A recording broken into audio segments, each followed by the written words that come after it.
Hello, and welcome to the Edifice of Trust podcast. The Edifice of Trust podcast is a thoughtful discussion of today's current events from the perspective of America's founding principles. Hello, everyone. Last week, the Legislative Assembly of El Salvador voted to amend its constitution to allow the indefinite re-election of the president. The Constitution had previously not allowed the president to succeed himself.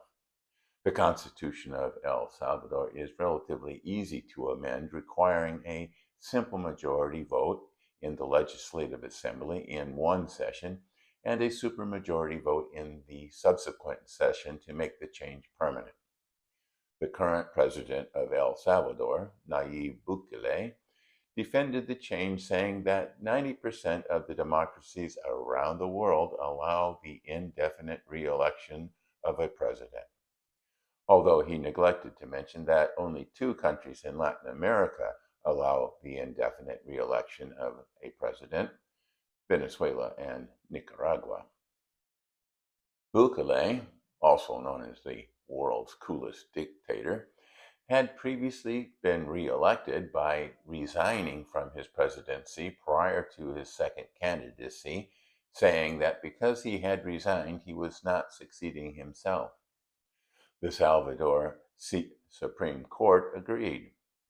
Of course, this was the new Supreme Court filled with the justices nominated by Senor Bukele after he had fired all the justices of the prior court. So the new amendment now allows Senor Bukele to be re-elected indefinitely, so he will not have to use subterfuge to get his way.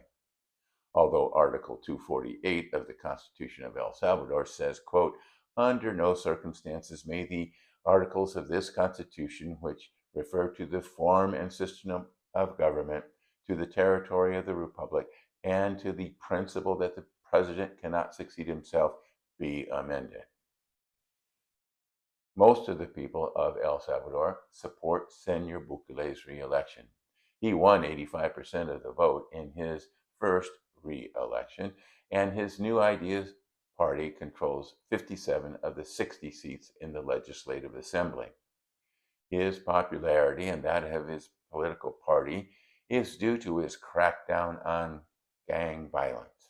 The murder rate per 100,000 inhabitants of 106.3 was the worst in the world in 2015 and was still at 53.1 despite the iron fist policies of his predecessor. The murder rate now stands at 1.9 per 100,000, the lowest in Latin America. He was able to achieve this reduction in crime by incarcerating tens of thousands of supposed gang members in his infamous Secot prison, which also houses some of the deportees from the United States. Cracking down on crime and a willingness to try new ways of doing things, such as making Bitcoin legal tender in the country, and an insistence on not allowing conventional institutions to stand in his way, have given him early success. Hugo Chavez and Daniel Ortega also were very popular and had early successes.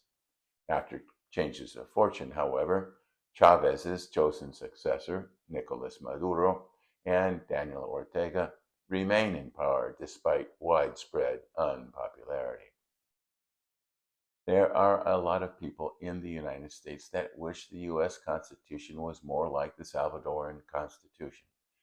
Democrats claim that the U.S. Constitution should be a living document, that the interpretation of the U.S. Constitution should reflect the current culture and modern ways of thinking, one that evolves, changes over time, and adapts to new circumstances without being formally amended. But a living document is a politicized document, reflecting the views and opinions of the party in power. But the Democrats are not alone. Donald Trump also wants to change how the Constitution is interpreted. The progressive wing of the Democratic Party wants to change the Constitution to make our country more democratic. The framers that drafted the Constitution could have made it more democratic had they wanted to, but in their wisdom, they didn't. Democracy had a pretty spotty history back in the 18th century, still does today. There were many different forms and experiments and types of democracies and many failures. The framers feared mob-like rule of unlimited democracy as much as monarchical absolutism. They created a three-pronged form of government that tries to balance political power between an executive, a legislature, and a judiciary. Further, the federal government was restricted to enumerated powers, and all other power was divided between the states and the people. This form of government makes our democratic republic slow and inefficient. As Winston Churchill said, quote, "You can trust the Americans to do the right thing after they've tried everything else," unquote. Dictatorships can be very efficient. Look at what Xi Jinping has accomplished. Look at the progress Nayib Bukele has made. The left progressives and the MAGA Republicans are envious of that sort of power. They want to eliminate the checks and balances that the framers created to blunt their type of power. Powerful rulers can accomplish many things, but because humans are not perfect, they also make errors, and many of the things efficiently implemented by a dictator do not function as intended, do not work well, and often makes things worse. Opposing viewpoints are shunned. We now call it canceled. And subordinates that place honesty above loyalty are fired. Democratically elected leaders with large mandates often concentrate power in their own hands in the name of democracy by systematically undermining any institution that opposes their plans. The Supreme Court of the United States is just such an institution, but Americans no longer trust the Supreme Court. The Annenberg Public Policy Center at the University of Pennsylvania, along with many other sources, reports that trust in the court is at a new low, with 56% of Americans disapproving the court's decisions.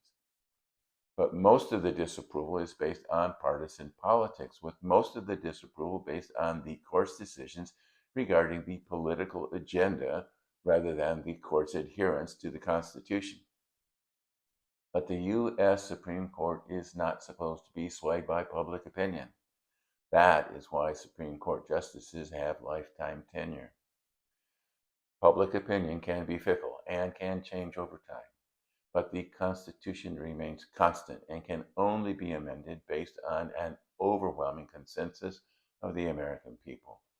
The progressive left wants more partisan justices like Ketanji Brown Jackson that will be loyal to their leftist agenda no matter what the Constitution says.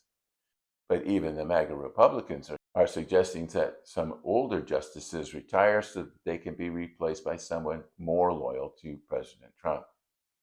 The role of the Supreme Court is not to further the political agenda of the party in power, but to act as a check against political agendas that defy the U.S. Constitution. We do not want to follow the path of Venezuela or Nicaragua. We do not want to go where El Salvador appears to be going.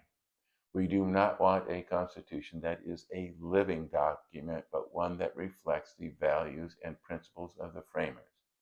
A living constitution would be the death of democracy in America. Thanks for watching.